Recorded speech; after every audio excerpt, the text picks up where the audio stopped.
बहुत पुराने जमाने की बात है। एक गांव था जो पहाड़ों की गोद में बसा हुआ था। गांव वाले सीधे सादे और मेहनतकश लोग थे। जब नन्हे मुन्ने छोटू ने अपनी अक्ल और चालाकी से गांव को डाकुओं और जालिमों के शर से बचाया था, तो पूरे गांव में खुशियां मनाई गई थी। छोटू तो था बहुत छोटा और कमजोर सा, मगर दिमाग उसका तेज था जैसे बिजली। कुछ महीने तो सब कुछ बिल्कुल ठीक ठाक रहा। लोग अपने काम काज में लगे रहे, खेतों में हल चले, बागों में फल फूल आए। मगर अल्लाह मियां को कुछ और ही मंजूर था।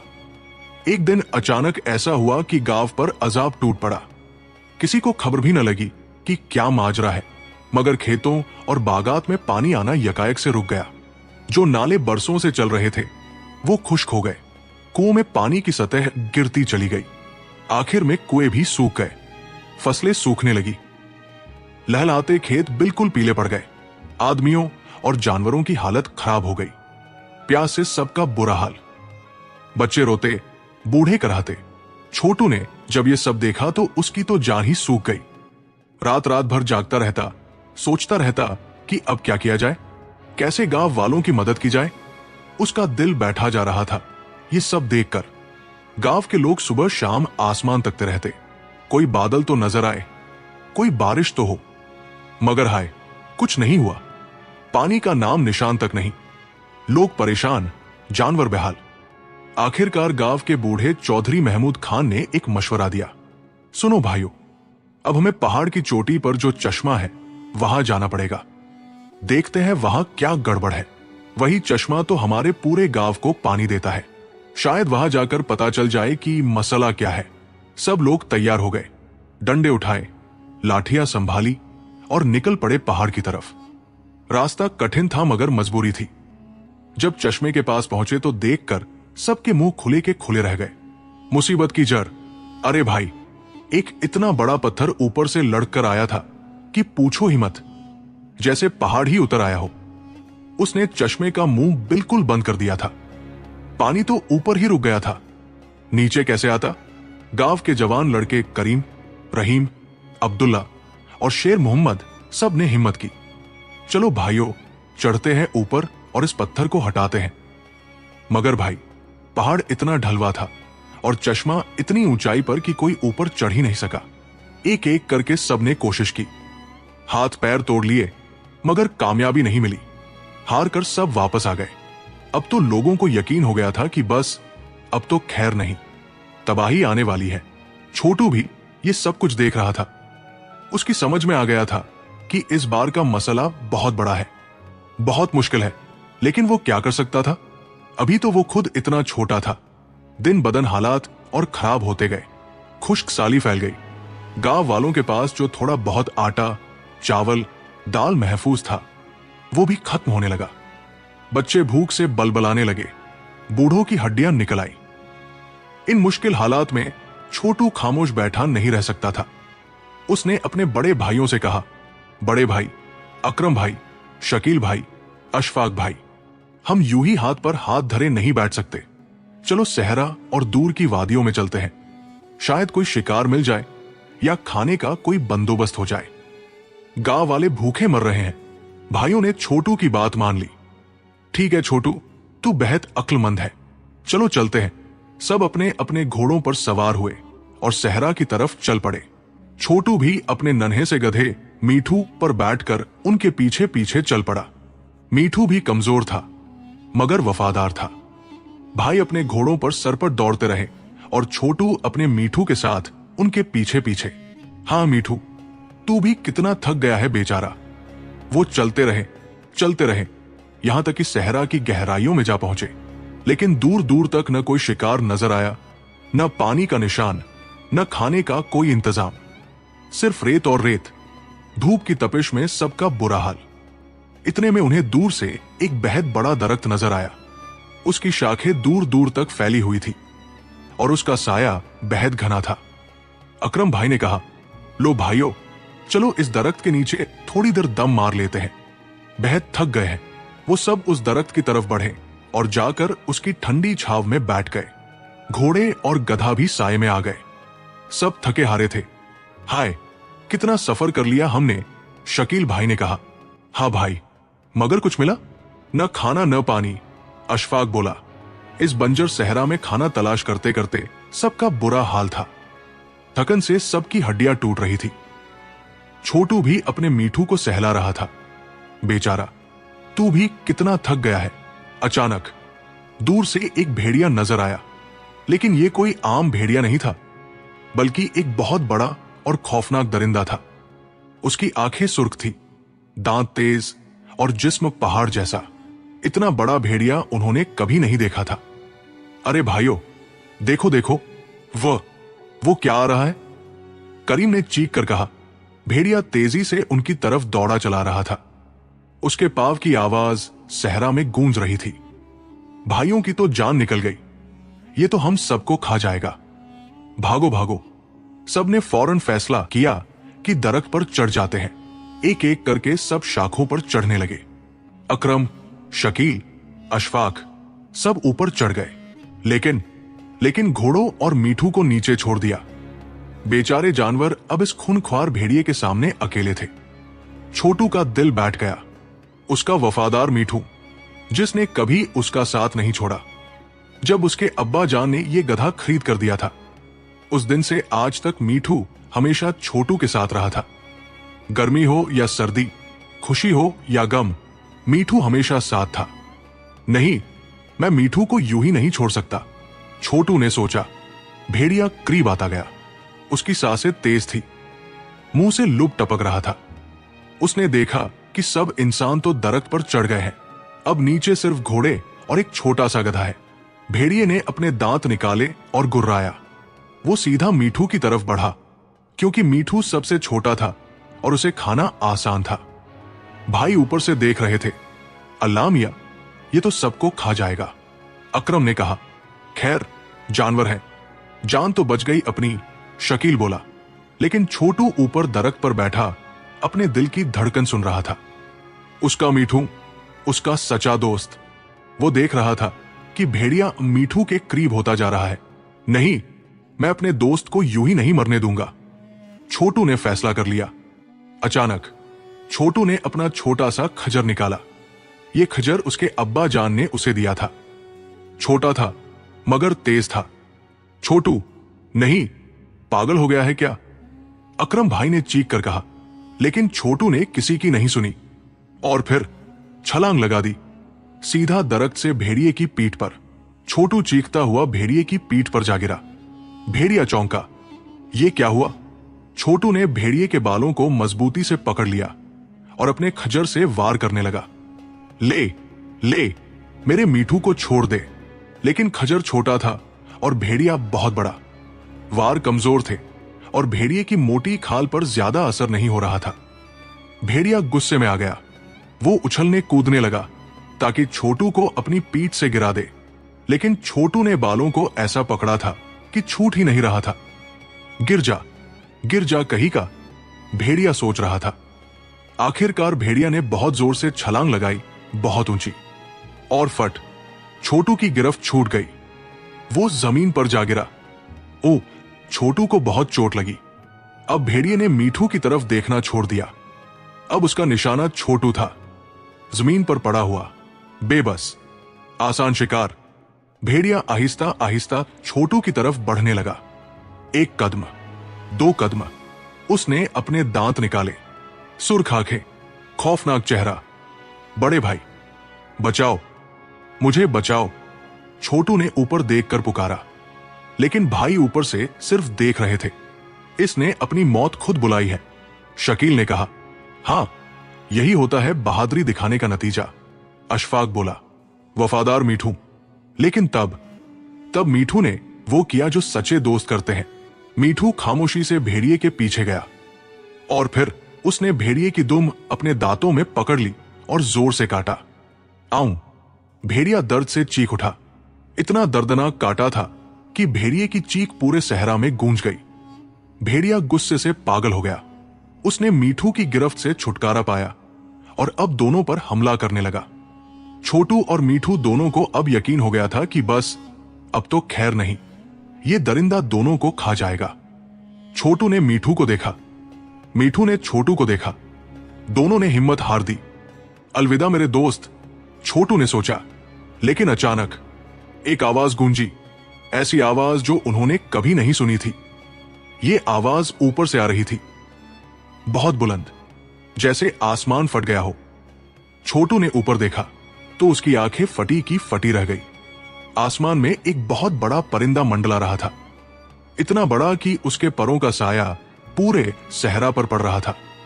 या अल्लाह, ये क्या है? छोटू की सांस ऊपर की ऊपर और नीचे की नीचे रह गई।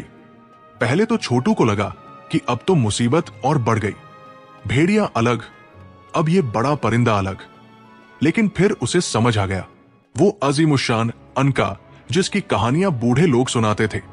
और फिर अचानक अनका तेजी से नीचे आया। उसने अपने बड़े बड़े पंजे फैलाए, भेड़िए को अपने पंजों में पकड़ लिया। भेड़िया चीखा। अनका ने भेड़िए को उठाया और उड़ता हुआ आसमान में बुलंद होता गया, इतना ऊंचा कि वो बादलों में गायब हो गया, जैसे कुछ हुआ ही नहीं। छोटू वही जमीन पर लेटा रह गया। उसकी समझ में नहीं आ रहा था कि ये सब क्या हो गया। अभी तो मौत सामने खड़ी थी और अब मैं जिंदा हूं वाकई। छोटू ने अपने आप को छुआ। हां, जिंदा हूं। मीठू ने आकर छोटू को चाटा, जैसे कह रहा हो, हाँ दोस्त, हम जिंदा हैं। मीठू, ए मेरे वफादार दोस्त। छोटू ने मीठू को गले लगा लिया। ऊपर दरख्त से भाई नीचे उतरने लगे। एक एक करके सब उतर आए। उनके चेहरे शर्म से झुके हुए थे। अकरम भाई आगे बढ़ा। छोटू, माफ कर दे हमें, हम बहुत बुरे भाई हैं। हाँ छोटू, तूने हमारी बेइज्जती कर दी। शकील ने मजाक करते हुए कहा, हम तो डर गए थे और तू अकेला लड़ गया। सच में छोटू, तू बहुत बहादुर है, हमसे ज्यादा बहादुर, अशफाक ने कहा। छोटू मुस्कुरा दिया। बस भाई, जो हुआ सो हुआ, अब चले। अभी तो हमें खाना ढूंढना है और गांव के लिए पानी का भी कोई हल निकालना है। सब ने अपने घोड़े और गधा संभाला और आगे बढ़ चले। रास्ता लंबा था, सहरा वसी था, लेकिन उम्मीद अभी मरी नहीं थी। चलते चलते वो एक वीरान वादी में पहुंच गए। इस वादी के चारों तरफ ऊंचे ऊंचे पहाड़ थे। ऐसा लगता था जैसे बरसों से यहां कोई नहीं आया। कितनी खामोश जगह है, अकरम ने कहा। हां, जरा खौफनाक भी, शकील बोला। अचानक दूर से कुछ चमका। सूरज की रोशनी में कोई चीज चमक रही थी। वो देखो, वो क्या है? अशफाक ने उंगली से इशारा किया। सब करीब गए। पत्थरों के दरमियान एक बहुत बड़ा घोंसला था और उस घोंसले में एक अंडा। लेकिन कैसा अंडा? इतना बड़ा कि उन्होंने जिंदगी में कभी नहीं देखा था, जैसे किसी ने बड़ा सा घड़ा रख दिया हो। अल्लाह अकबर, ये कितना बड़ा अंडा है। अकरम की आंखें चमक उठीं। भाइयों, ये अंडा तो पूरे गांव को कई दिन तक खिला सकता है। शकील खुशी से उछल पड़ा। हां, चलो जल्दी से गांव जाते हैं और एक बड़ी गाड़ी ले आते हैं इसे उठाने के लिए, अशफाक बोला। लेकिन छोटू ने बुलंद आवाज में कहा, रुको रुको भाइयों। सबने छोटू की तरफ देखा। यह कोई आम परिंदे का अंडा नहीं है। छोटू ने संजीदगी से कहा, यह अनका का अंडा है, उसी अनका का जिसने अभी हमारी जान बचाई है। तो अकरम ने कहा, तो ये कि अगर हमने ये अंडा ले लिया तो अनका हमें कभी नहीं बख्शेगा, वो हमें ढूंढ ढूंढ कर मार डालेगा। छोटू ने समझाया। अरे छोटू, तू डरपोक हो गया है क्या? शकील ने हंसकर कहा, हां, गांव के लोग भूख से मर रहे हैं, हमें ये अंडा ले जाना होगा। अकरम ने फैसला सुनाया। लेकिन भाई, छोटू ने रोकना चाहा। बस करो छोटू, तुम यही रुको अगर डर लगता है, हम गांव जाकर गाड़ी ले आते हैं, अशफाक ने कहा। और तीनों भाई अपने घोड़ों पर सवार होकर वापस गांव की तरफ चल पड़े। छोटू अकेला वही अंडे के पास रह गया। मीठू भी उसके साथ था। मीठू, मुझे बड़ी फिक्र है, छोटू ने कहा। यह गलत है, बहुत गलत। वो वही बैठा इंतजार करता रहा। कुछ देर बाद उसे आसमान से आवाज आई, फड़फड़ फड़फड़, बड़े परों की आवाज। अनका आ रहा है। छोटू फौरन एक बड़े पत्थर के पीछे छिप गया। मीठू भी उसके साथ छिप गया। अनका नीचे उतरा। उसने अपने अंडे को देखा, उसके गिर्द घुमा, जैसे चेक कर रहा हो कि सब ठीक है, फिर मुतमईन होकर दोबारा उड़ गया। शुक्र है, अभी तक अंडा सलामत है, लेकिन जब भाई आएंगे तो। छोटू की फिक्र बढ़ती गई। कुछ घंटे बाद घोड़ों की आवाज आई। भाई आ गए थे और उनके साथ एक बड़ी लकड़ी की गाड़ी थी जिसे घोड़े खींच रहे थे।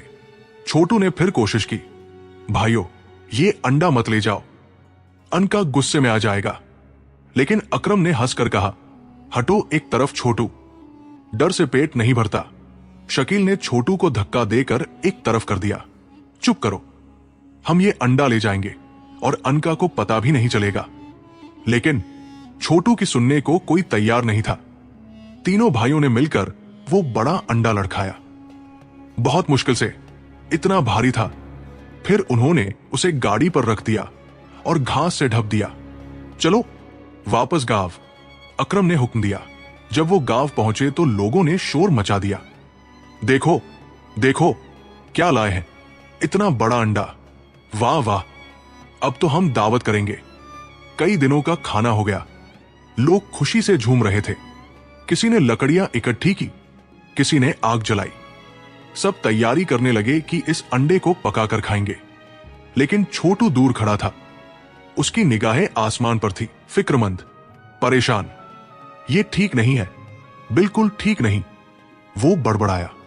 और फिर अचानक आसमान में एक साया नुमाया हुआ। बड़ा, बहुत बड़ा साया। अल्लाह अकबर, अनका, किसी ने चीख कर कहा। अनका आसमान से तेजी से नीचे आ रहा था। उसकी आंखों में आग थी, गुस्से की आग। उसके अंडे को किसी ने चुरा लिया था। लोग भागने लगे, इधर उधर, कोई घर में, कोई दरख्त के पीछे। चीखे, शोर, भागो, बचाओ, अनका आ गया। अनका नीचे उतरने की कोशिश कर रहा था। तभी गांव के तीरंदाज बहादुर अली ने अपनी कमान उठाई। वो गांव का सबसे बेहतरीन तीरंदाज था।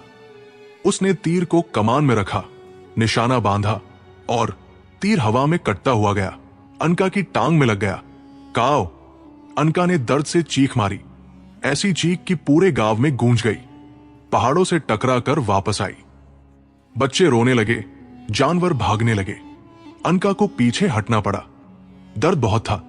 वो उड़ता हुआ वापस चला गया। लेकिन जाते जाते उसकी आंखों में इंतकाम की आग थी।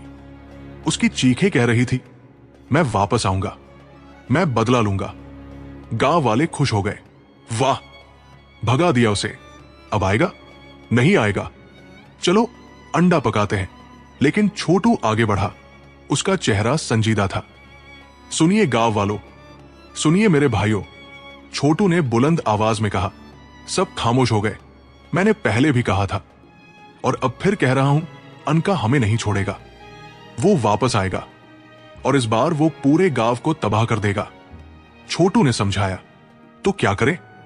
अंडा वापस कर दे, हम तो भूख से मर रहे हैं। एक बूढ़ा बोला। हां, अंडा वापस करना होगा, छोटू ने कहा, वरना अनका के गजब से हम सब मर जाएंगे। छोटू की दलील। गांव वालों में बहस शुरू हो गई। नहीं, हम अंडा नहीं देंगे। हां, इतनी मुश्किल से तो लाए हैं, बच्चे भूखे हैं। चौधरी महमूद खान ने हाथ उठाकर सबको खामोश किया।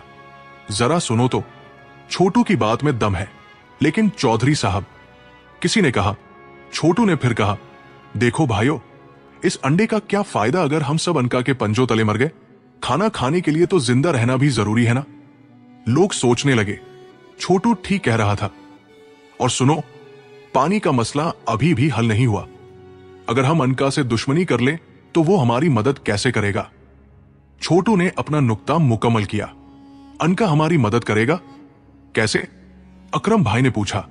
मुझे एक ख्याल आ रहा है, लेकिन पहले हमें अंडा वापस करना होगा और अनका का एतबार जीतना होगा। छोटू ने कहा। आखिरकार सब मान गए। ठीक है, अंडा वापस करते हैं। लेकिन फिर एक मसला आया। बूढ़े करीम काका ने कहा, मगर कौन पागल है जो ये अंडा वापस ले जाएगा? अनका अपने घोंसले के पास किसी को भी देखेगा तो उसे मार डालेगा। सब खामोश हो गए, कोई आगे नहीं आया। मैं नहीं जाऊंगा, एक ने कहा। मैं भी नहीं, मुझे अपनी जान प्यारी है, दूसरा बोला। अकरम, शकील, अशफाक तीनों भाई भी चुप थे।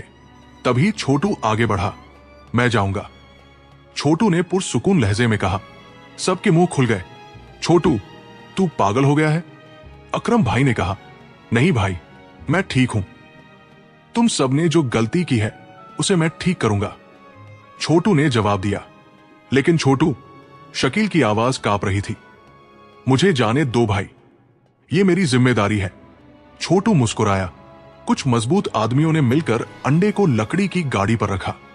मीठू को गाड़ी से बांधा गया। वफादार मीठू जो हमेशा छोटू के साथ रहता था।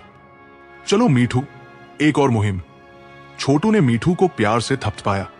गांव वाले सब दुआएं दे रहे थे। अल्लाह तुम्हारा हिफाजत करे छोटू, सलामती से वापस आना बेटा। छोटू और मीठू निकल पड़े, अकेले, सहरा की तरफ, वादी की तरफ जहां अनका का घोंसला था। रास्ता लंबा था, धूप तेज थी, लेकिन छोटू और मीठू चलते रहे। जब वो तंग रास्ते से गुजर रहे थे तो अचानक एक खौफनाक आवाज। छोटू ने देखा, सामने एक बहुत बड़ा सांप था।